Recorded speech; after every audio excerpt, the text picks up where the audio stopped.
हम अध्ययन करते हैं क्लास 9 में प्रश्नावली एक संख्या पद्धति। यहाँ सबसे पहले हमें जो पढ़ना है वह पढ़ना है परिमेय संख्या व अपरिमेय संख्याओं के बारे में। उससे पहले जो पूर्व कक्षाओं में आपने परिभाषा देखी उनको एक बार वापस दोहरान कर लेते हैं। तो सबसे पहले बात करते हैं हम प्राकृत संख्या की।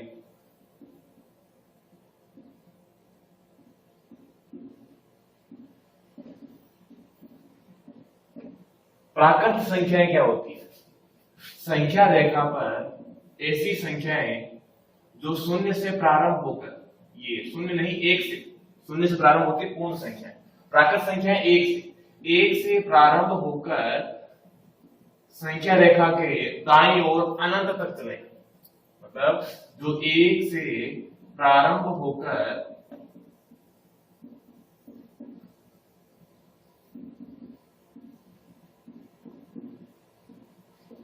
संख्या रेखा के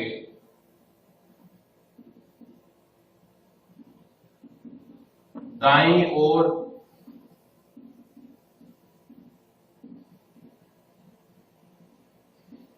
अनंत तक चले, ऐसी संख्याओं को हम प्राकृत संख्याएं कहते हैं। अब उसके पश्चात बात करते हैं पूर्ण संख्याओं की। अब पूर्ण संख्याएं क्या होती है? संख्या रेखा पर ऐसी संख्याएं जो शून्य से प्रारंभ होकर कहां तक चलती है? अनंत तक। ये इस सिंबल का मतलब होता है अनंत, अपरिभाषित, इनफिनिटी। तो पूर्ण संख्याएं ऐसी संख्याएं जो एक से, ये शून्य से, एक से प्रारंभ होती है प्राकृत संख्याएं, पूर्ण संख्याएं शून्य से प्रारंभ होती है। दोनों में केवल इतना ही अंतर है। शून्य से प्रारंभ होकर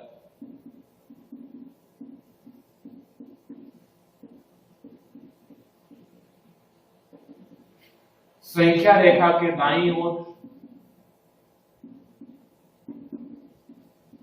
अनंत तक चले। अभी इन दोनों के लिए कथन सुनेंगे। हमने यहां कहा क्या सभी प्राकृत संख्याएं पूर्ण हो सकती है? क्या कहने का मतलब प्रत्येक प्राकृत एक पूर्ण संख्या होती है क्या? कथन बिल्कुल सत्य है, क्योंकि प्राकृत संख्याएं एक से प्रारंभ होती है। यहाँ जो प्राकृत संख्याएं वही इसके अंदर भी शामिल है। यहाँ कौन है? एक अतिरिक्त है। तो हम ये कथन कह सकते हैं कि प्रत्येक प्राकृत संख्या एक पूर्ण संख्या होती है। फिर हम पुनः ये कह सकते हैं कि प्रत्येक पूर्ण संख्या एक प्राकृत होती है? नहीं, यह कथन गलत होगा। यदि हम इस कथन को इस प्रकार कहें कि शून्य को छोड़कर क्या सभी पूर्ण संख्याएं प्राकृत संख्याएं होती है, उस समय ये कथन क्या होगा? सत्य होगा। अब इसके पश्चात अगली परिभाषा जो आपने पूर्व की कक्षा में अध्ययन किया था, कक्षा 8 में, पूर्णांक संख्या। अब पूर्णांक संख्या क्या होती है? यानी ऐसी संख्याएं जो संख्या रेखा पर शून्य से दाईं ओर एवं बाईं ओर दोनों तरफ बढ़े। मतलब दाईं ओर बढ़ेगी वो तो धनात्मक संख्याएं हो अनंत तक, और बाईं ओर बढ़ेगी वो सभी क्या होगी? ऋणात्मक संख्या। यानी कि धनात्मक व ऋणात्मक संख्याओं के समूह को क्या कहते हैं? पूर्ण संख्या कहते हैं। अब इसके पश्चात हम बात कर लेते हैं परिमेय संख्याओं के बारे में। परिमेय संख्याओं से पहले एक दो परिभाषाएं और देख लेते हैं जो हमें परिमेय संख्या के डेफिनेशन में काम आने वाली है।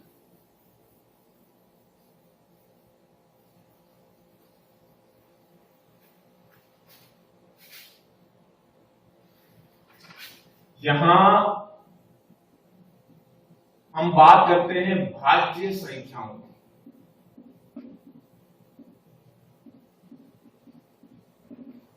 भाज्य संख्याएं क्या होती है? कहने का तात्पर्य ऐसी संख्याएं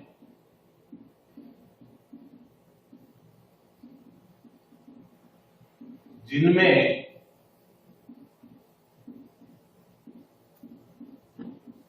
एक एवं स्वयं के अतिरिक्त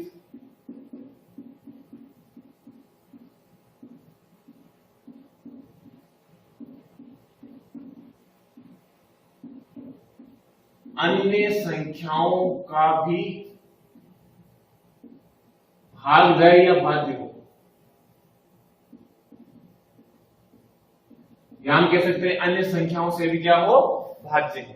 कहने का तात्पर्य ऐसी संख्याएं जिनमें एक एवं स्वयं उस संख्या के अतिरिक्त अन्य संख्याओं का भी क्या हो, भाग जाता हो। फॉर एग्जाम्पल हमने कहा 4, 6, 8, 9, 10 इस प्रकार की सारी संख्या। अब देखिए यहां पर 1 और 4 के अलावा भी अन्य किस संख्या का भाग जाता है, यानी 1 और 4 के अलावा किसका जाता है, 2 का जाता है। तो यह अन्य संख्या होगी। इस अन्य संख्या का इसमें भाग जाने के कारण ये संख्या क्या हो गई, भाज्य संख्या। इसी प्रकार यहाँ 6 के अंदर 1 और 6 का जाता है, यहाँ 2 अन्य संख्याओं का भाग जाता है, किसका, 2 व 3 का। अब इसी प्रकार आप आगे देख लेंगे। अब हम अगली डेफिनेशन की बात करते हैं जो है एक अभाज्य संख्या।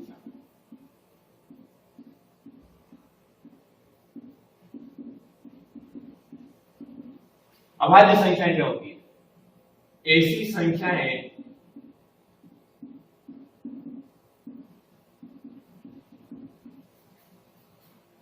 जिनमें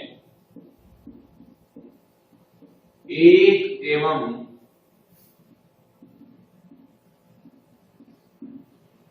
स्वयं के अतिरिक्त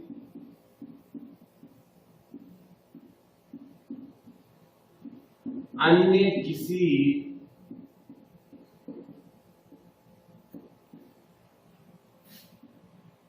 संख्या का भाग ना जाए।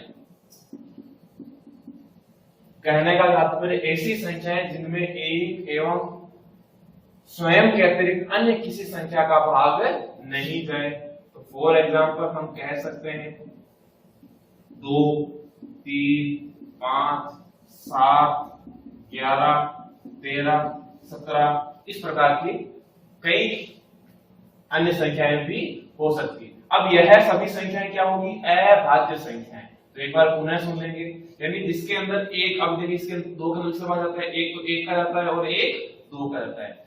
एक तो ये 2 तो स्वयं हो गई और 1 हो गई। क्या इसके अलावा अन्य किस संख्या का भाग जाता है क्या, नहीं जाता। 3 के अंदर भी 3 व 1 के अलावा भाग जाता है क्या, नहीं। तो ये सभी संख्याएं क्या होगी, अभाज्य संख्या होगी। अब यहाँ पर एक क्वेश्चन मोस्टली सुनने को मिलता है कि अभाज्य संख्याओं के बारे में हम आपको पूछ लेंगे कि ऐसी कौन सी संख्या है जो सम होते हुए भी अभाज्य है, मतलब सम संख्या है अभाज्य, केवल और केवल मात्र कौन है, 2। 2 के अलावा अन्य ऐसी कोई संख्या नहीं है जो सम हो और अभाज्य भी। इसके अलावा सभी सम, 2 के अलावा सभी सम संख्याएं किसमें शामिल है, भाज्य के अंदर। अभी सुन लेंगे इसके पश्चात। अब आप यहाँ कहेंगे एक तो यहाँ भी नहीं है, यहाँ भी नहीं है, एक को किसमें शामिल करेंगे, यहाँ एक को अपवाद लिया जाता है और जिस समय भी उनका एग्जिट संख्या में काउंट करते हैं उस समय जो एक जो है उसको भाज्य में काउंट किया जाता है। अभी हम सुन लेंगे एक और डेफिनेशन, सह अभाज्य संख्याएं।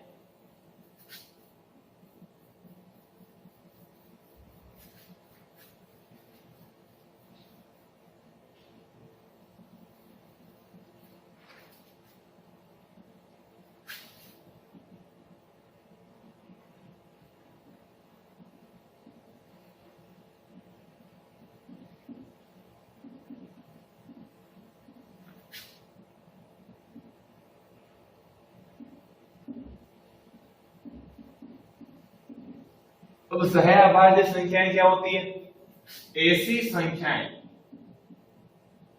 ऐसी 2 या 2 से अधिक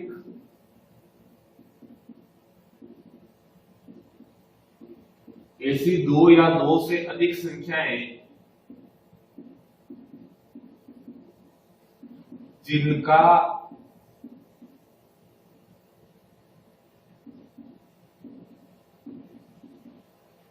उभयनिष्ठ गुणनखंड केवल एक ही,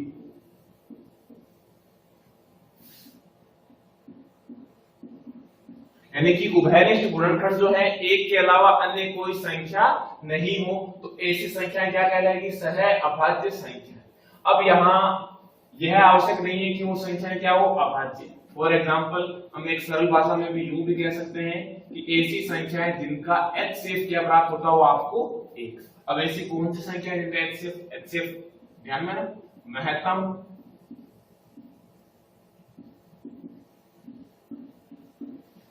समापवर्तक,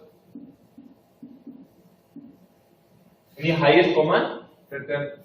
अब महत्तम समापवर्तक क्या हो, इनका 1 हो, ऐसी संख्याएं। तो फॉर एग्जांपल मैंने कह दिया 4 गणों, यहां देखिए दोनों संख्याएं क्या है, अभाज्य नहीं है, फिर भी दोनों क्या है, सह अभाज्य संख्या है। क्यों, क्योंकि इन दोनों का HCF कितना है, 1 है। अब इसी प्रकार संख्या क्या हो सकती है, 2 व 3, और क्या हो सकती है 2 3 5, इस प्रकार की आप कई सारी संख्याएं ले सकते हैं। अब और एक बार एग्जांपल बताता हूं आपको, 4 9 15, क्या ये सह अभाज्य होगी, क्या ये तीनों संख्याएं सह अभाज्य नहीं होंगी, क्या हो सकती है, यह सह अभाज्य संख्याएं संभव है क्योंकि इन तीनों का उभयनिष्ठ क्या है, केवल एक ही है। अब बोलेंगे आप कैसे, इनके अंदर तो 3 कॉमन आ रहा है, जरूरी नहीं, मैंने क्या कहा, हाईएस्ट तीनों में उभयनिष्ठ, जो संख्याएं आपको दी उन सभी में उभयनिष्ठ होना चाहिए। ऐसा नहीं केवल 2 में आ रहा है, 1 में नहीं आ रहा है तो उभयनिष्ठ है, नहीं, तीनों के अंदर उभयनिष्ठ होगा, उस समय ही वह क्या होगी, सह अभाज्य संख्या नहीं होगी। जब तीनों में एक के अलावा अन्य कोई संख्या उभयनिष्ठ नहीं है, 3 यानी कितनी संख्या हो सकती है, 2 3 4 2 भी, ठीक है, तो क्या होगी, सह अभाज्य संख्या। अब इसके पश्चात हम अध्ययन करते हैं परिमेय संख्याओं के बारे में।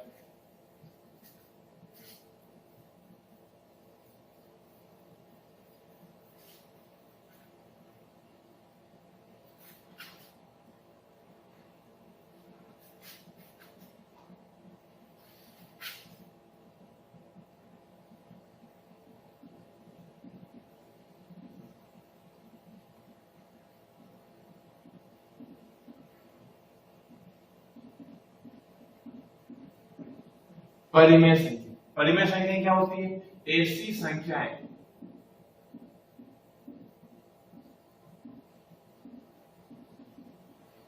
जिन्हें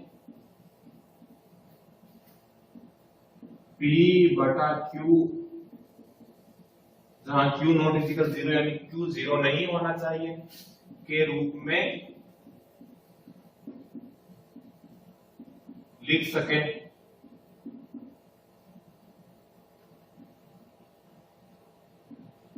एवं P व Q पूर्णांक संख्याएं।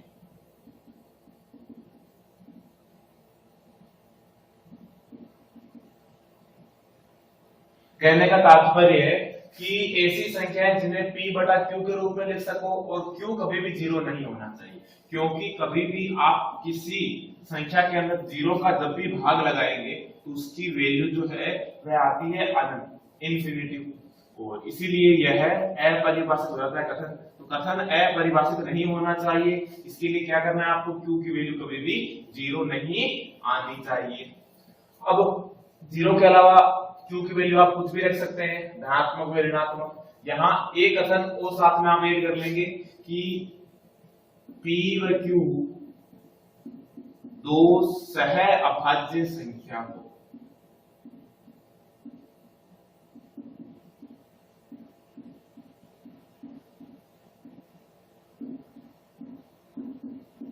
P व Q क्या होनी चाहिए, P व Q हमेशा दो सह अभाज्य संख्या होनी चाहिए। अब सह अभाज्य संख्या आवश्यक क्यों है, अब आप बोलोगे मान लीजिए ये 2/4 आ गया, क्या ये परिमेय संख्या नहीं है क्या, बिल्कुल। अब यह तुल्य भिन्न है, यह तुल्य परिमेय संख्या है, किसकी है, 1/2। अब आप 1/2 लिखते हो, 2/4, आपको इसे सरल करके लिखना है, तो ये क्या होगी, परिमेय संख्या 1/2। अब आप बोल रहे हैं क्या ये परिमेय नहीं है क्या, बिल्कुल यह भी परिमेय संख्या है। ये परिमेय संख्या किसकी है, 1/2 की तुल्य भिन्न है। इसे क्या लिखते हैं, 1/2 की तुल्य भिन्न। आपने अध्ययन किया होगा तुल्य भिन्नों के बारे में, ये वही है, और ये परिमेय संख्या होती है 1/2 के रूप में, ठीक है। अब आप बोलेंगे क्या -2 परिमेय संख्या है क्या, बिल्कुल -2 परिमेय संख्या, क्योंकि बटा में कोई पद नहीं है, यानी कि क्या होता है 1, -2 बटा में कोई पद नहीं तो 1, यह क्या होगी p बटा q के रूप में। अब हम परिमेय संख्याओं के लिए एक कथन और कह सकते हैं, तो एक कथन और क्या होगा कि सभी प्राकृत संख्याएं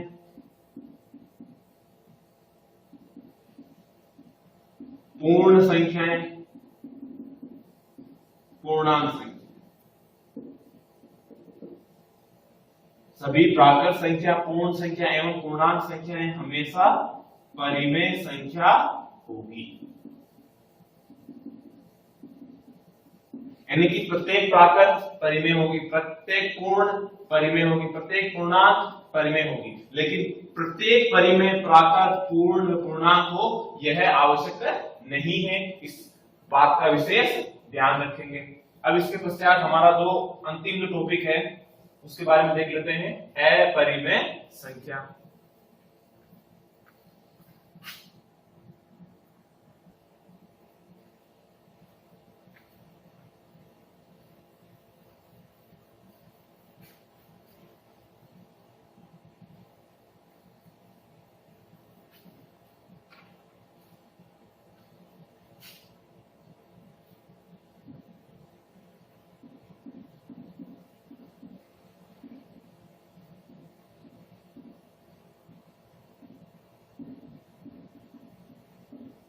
अपरिमेय संख्या, अब अपरिमेय संख्या क्या होती है? ऐसी संख्याएं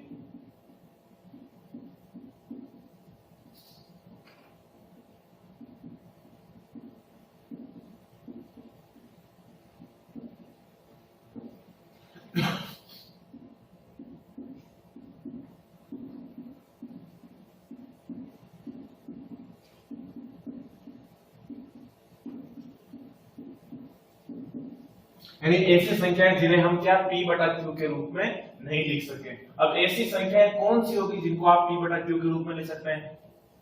नहीं लिख सकते हैं। कहने का तात्पर्य सभी प्राकृत को आप p बटा q के रूप में लिख सकते हैं, पूर्ण को आप लिख सकते हैं, पूर्णांक को लिख सकते हैं, और परिमेय तो होती है। अब इनके अलावा भी कुछ अन्य संख्याएं रह जाती है क्या? बिल्कुल ऐसी संख्याएं रह जाती है। अब ऐसी संख्याएं कौन सी होती है? फॉर एग्जाम्पल, सबसे अच्छा एग्जाम्पल है इसका पाई। पाई क्या होता है? एक अपरिमेय संख्या। अब पाई अपरिमेय कैसे होती है? आप बोले इसकी वैल्यू तो 22/7 होती है, इसकी वैल्यू नहीं होती, यह इसका लगभग मान है। आप इसको सरल करने के लिए इसके लगभग मान का प्रयोग करते हैं। लगभग मान क्या है? 22/7 है। इस बात का विशेष ध्यान रखेंगे, पाई की एग्जैक्ट वैल्यू 22/7 नहीं होती। हम जो है हमारी कैलकुलेशन सरल करने के लिए 22/7 का प्रयोग करते हैं। इसका मान होता है 3.14 अंकों होता है। अभी यह अपरिमेय संख्या क्या होती है इसका अध्ययन कर लेते हैं। अपरिमेय संख्याओं की एक तो ये पाई हो गई पहचान। 22/7 लिखा हुआ आता है तो ऐसा नहीं कि 22/7 पाई होता है तो 22/7 अपरिमेय संख्या होगी, नहीं। केवल 22/7 आपको पूछते हैं तो यह परिमेय है, और केवल पाई पूछते हैं तो अपरिमेय है। अब यहाँ पर सीधी परिभाषा क्या हो सकती है अपरिमेय संख्याओं को पहचानने की? ऐसी संख्याएं जिन्हें हम रूट के अंदर लिखें, करनी चिन्ह से करनी चिन्ह के रूप में शो करते हैं, कहते हैं रूट। यानी कि किसी संख्या की घात 1/2, किसी संख्या की घात, अब जब आप 1/2 कर रहे हैं और उसके अंदर की संख्या क्या हो? एक ऐसी संख्या हो जो क्या नहीं हो? पूर्ण वर्ग नहीं हो, यानी x क्या नहीं हो? पूर्ण वर्ग नहीं हो, तो यह हमेशा क्या होगी? अपरिमेय संख्या कहलाएगी। ठीक है, यानी ऐसा क्या हो सकता है? ऐसे फॉर एग्जांपल √2, √3, आप ऐसी कोई भी संख्या ले सकते हैं। अब इनके आप बोलोगे सीधी साधारण रूप में कैसे हम पता लगा पाएंगे? तो हम जब दशमलव प्रसार देखेंगे अपरिमेय संख्या परिमेय संख्याओं का, तो परिमेय संख्याओं का दशमलव प्रसार, यानी ये हम आगे क्लास में देखेंगे। फिर भी एक बार यहाँ जानकारी प्राप्त कर लेते हैं। दशमलव प्रसार यानी कि जब आप किसी संख्या में किसी का भाग लगा रहे हैं तो भाग क्या होगा? निश्चित अंक तक खत्म हो जाएगा, शेषफल 0 प्राप्त हो जाएगा। मान लीजिए इस प्रकार से आपने भाग लगाया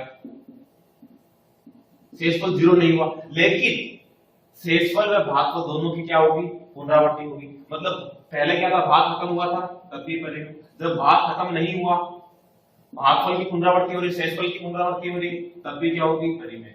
मान लीजिए कोई संख्या ऐसी है, वो क्या होगी, केवल रूट एक्स ही हो सकती है। जब आप इस रूट एक्स की वैल्यू निकालेंगे, किसी भी संख्या की वैल्यू निकालेंगे, और जब वह इस रूप में आ जाए,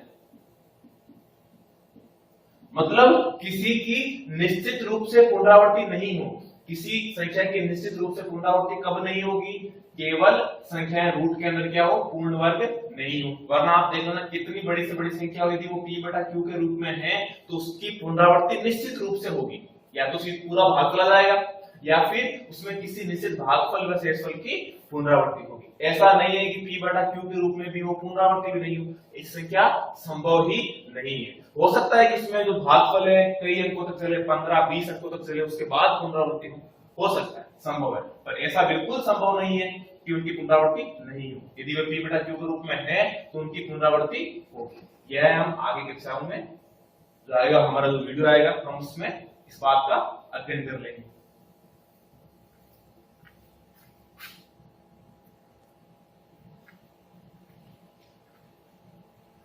अभी एक बात और प्राप्त कर लेते हैं, हम यहां पर प्रयोग कर रहे हैं संख्या रेखा। संख्या रेखा क्या होती है,